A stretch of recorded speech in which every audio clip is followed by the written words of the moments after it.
Do like share and subscribe, और कृपया करके इस चैनल को बढ़ाने के लिए आप इसको सब्सक्राइब कीजिए, साथ साथ अपने दोस्तों के बीच में भी इसको शेयर जरूर। गुड इवनिंग फ्रेंड्स, आज की अपडेट कुछ इस प्रकार से है। भारत और कनाडा के बीच जारी तनाव का असर अब दोनों देशों के संबंधों पर दिखने लगा है। भारतीय छात्रों ने कनाडा में पढ़ाई करने जाने से दूरी बनानी शुरू कर दी है। इसका पूरा फायदा यूरोप के दूसरे देशों ने उठाना शुरू कर दिया है। इन सबसे बीच भारत के गणतंत्र दिवस पर मुख्य अतिथि के रूप में पधारे फ्रांसीसी राष्ट्रपति इमैनुअल मैक्रों ने ऐसा ऐलान किया है जिससे विदेशों में पढ़ने का सपना देखने वाले छात्र खुश हो गए हैं। उन्होंने देश के 75वें गणतंत्र दिवस में शामिल होने के ठीक पहले एक ट्वीट पर अहम ऐलान कर दिया। उन्होंने अपने ट्वीट में लिखा, साल 2030 तक पेरिस में 30,000 भारतीय छात्र शिक्षा के लिए आएंगे। उन्होंने आगे लिखा, ये एक महत्वाकांक्षी लक्ष्य है लेकिन हम इसे पूरा करेंगे। उन्होंने एक नोट शेयर करते हुए बताया, हम फ्रेंच सिखाने के लिए फ्रेंचाइजी का एक नेटवर्क विकसित करेंगे जिसमें फ्रेंच सीखने के लिए नए सेंटर होंगे। हम इंटरनेशनल क्लास बनाएंगे ताकि जो लोग फ्रेंच नहीं बोल सकते हैं वो भी फ्रांस की यूनिवर्सिटी में पढ़ सकेंगे। इसके साथ ही जिन लोगों ने पहले फ्रांस में पढ़ाई की है उनके लिए हम वीज़ा में मदद करेंगे। भारतीय छात्र कनाडा यूक्रेन में बड़ी संख्या में शिक्षा ग्रहण करते हैं। यूक्रेन जब युद्ध में फंसा तो भारतीय छात्र वापस लौट आए। कनाडा में आज भी बड़ी संख्या में भारतीय छात्र रहते हैं लेकिन वर्तमान हालात के कारण उनका भविष्य अंधकार में है। कनाडाई पीएम जस्टिन ट्रूडो की खालिस्तान प्रेम के कारण भारत के साथ संबंध रसातल में पहुंच गए हैं। कनाडा इन दिनों हाउसिंग क्राइसिस से भी गुजर रहा है। ऐसे में कनाडा ने विदेशी छात्रों में वीज़ा प्रतिबंध का भी ऐलान किया है। इस कारण भारतीय छात्र किसी ऐसे देश की तलाश कर रहे हैं जहाँ रहने के साथ साथ पढ़ाई भी किफ़ायती हो। ये अब हम पाकिस्तान के बारे में बात करें। पाकिस्तान बार बार मुँह की खाने के बावजूद अपनी हरकतों से बाज नहीं आ रहा है। जिन्ना के इस देश ने एक बार फिर अंतर्राष्ट्रीय मंच पर अयोध्या में राम मंदिर का मुद्दा उठाया है। इस बार पाकिस्तान ने संयुक्त राष्ट्र में राम मंदिर को लेकर जहर उगलाया। पाकिस्तान के संयुक्त राष्ट्र दूत मुनीर अकरम ने बुधवार को अयोध्या में राम मंदिर की प्राण प्रतिष्ठा का मुद्दा उठाया। इतना ही नहीं, पाकिस्तान ने एक कदम आगे बढ़कर संयुक्त राष्ट्र से भारत में मुसलमानों की रक्षा करने की मांग कर डाली। इससे पहले पाकिस्तान ने इस्लामिक देशों के संगठन ओआईसी में राम मंदिर को लेकर जमकर बयानबाजी की थी। यूएन अलायंस ऑफ सिविलाइजेशन के अधिकारी मुएगल एंजल मोरोटेनियस को संबोधित एक पत्र में अकरम ने राम मंदिर का निर्माण और अभिषेक की निंदा की है। इस्लामिक सहयोग संगठन की बैठक के दौरान साझा किए गए पत्र में उन्होंने आरोप लगाया कि यह प्रवृत्ति भारतीय मुसलमानों के सामाजिक, आर्थिक और राजनीतिक कल्याण के साथ साथ क्षेत्र में सद्भाव और शांति के लिए एक महत्वपूर्ण खतरा पैदा करती है। यह पहली बार नहीं कि पाकिस्तान ने भारत के आंतरिक मामलों में दखल देने की ऐसी कोशिश की है। इसके पहले भी उसने संयुक्त राष्ट्र के मंच पर कश्मीर मुद्दे का अंतर्राष्ट्रीयकरण करने का असफल प्रयास किया था। पाकिस्तान ने दुनिया के हर मंच पर भारत को बदनाम करने की नाकाम कोशिश की है। पाकिस्तान को यह पता नहीं कि राम मंदिर का निर्माण भारत की सर्वोच्च अदालत के फैसले के बाद किया गया है। वहीं पाकिस्तान में कोर्ट नहीं बल्कि सेना फैसला लेती है। रही सही कसर मुल्ला और ताकतवर राजनेता पूरा कर देते हैं। आइए हम पाकिस्तान की और दूसरी खबर के बारे में बात करें। पाकिस्तान के सेना प्रमुख असीम मुनीर की अफगानिस्तान पर की गई टिप्पणी पर टीटीपी ने बेहद कड़ी प्रतिक्रिया दी है।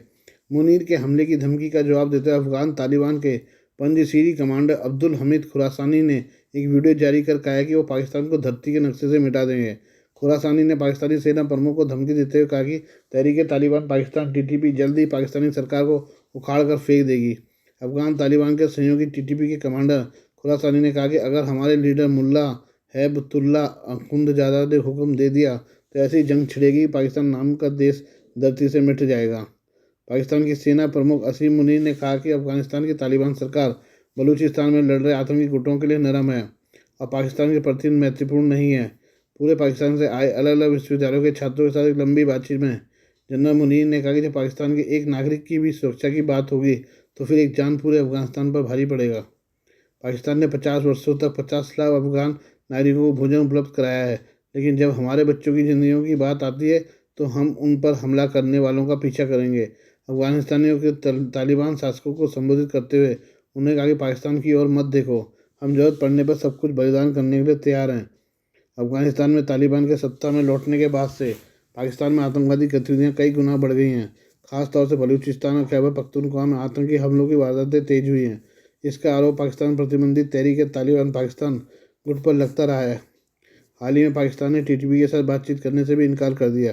पाकिस्तानी सरकार और सेना का कहना है कि अफगानिस्तान में इन आतंकियों को पनाह मिल रही है जो पाकिस्तान में हमले कर रहे हैं।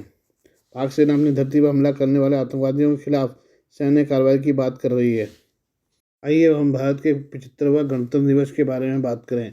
भारत आज अपना 75वां गणतंत्र दिवस मना रहा है। इस मौके पर राजधानी दिल्ली में कर्तव्य पथ पर भारतीय सेना, नौसेना, वायुसेना की दुनिया ने ताकत देखी। परेड में देश के 16 राज्यों की झांकियां निकाली गई। इसी के साथ फ्रांसीसी सेना की एक टुकड़ी ने भी कर्तव्य पथ पर अपना जोश दिखाया। बता दें कि फ्रांस के राष्ट्रपति इमैनुअल मैक्रों इस बार मुख्य अतिथि के रूप में गणतंत्र दिवस के मौके पर भारत आए हैं और कर्तव्य पथ पर प्रधानमंत्री मोदी के साथ परेड देखी। इस मौके पर फ्रांस के 95 सदस्यीय मार्चिंग दल और 33 सदस्यीय बैंड दल ने भी गणतंत्र दिवस परेड में भाग लिया।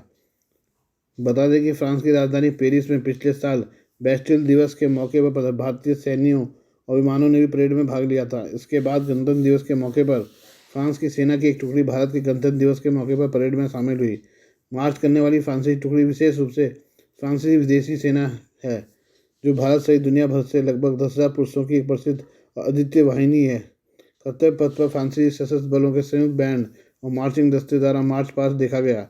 बैंड दल का नेतृत्व कैप्टन खोड़ा ने किया। उसके पीछे मार्चिंग दल का नेतृत्व कैप्टन नोएल ने किया। इसके बाद फ्रांसीसी विदेशी सेना की दूसरी इन्फेंट्री रेजिमेंट आई, जिसमें कैप्टन नोएल के नेतृत्व में 90 सेनापति शामिल थे। लिजियोनेयर प्रसिद्ध व्हाइट कैप पहनते दिखे, जिसे केवल वही लिजियोनेयर पहन सकते हैं जो 4 महीने की कठिन चयन परीक्षाओं से सफलतापूर्वक गुजरे हों। वहीं सर्वश्रेष्ठ दिग्गजों को पदोन्नति मिलती है और उन्हें ब्लैक कैप पहनने का मौका मिलता है।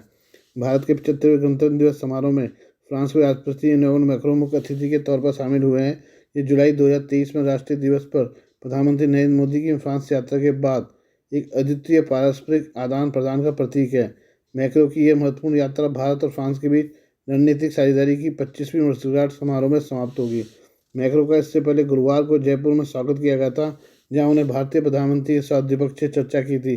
भारत फ्रांस रणनीतिक साझेदारी को और अधिक ऊंचाइयों पर ले जाना चाहते हैं। आज के लिए बस इतना ही। बाकी मिलते हैं कल आपसे नई खबरों के साथ। धन्यवाद।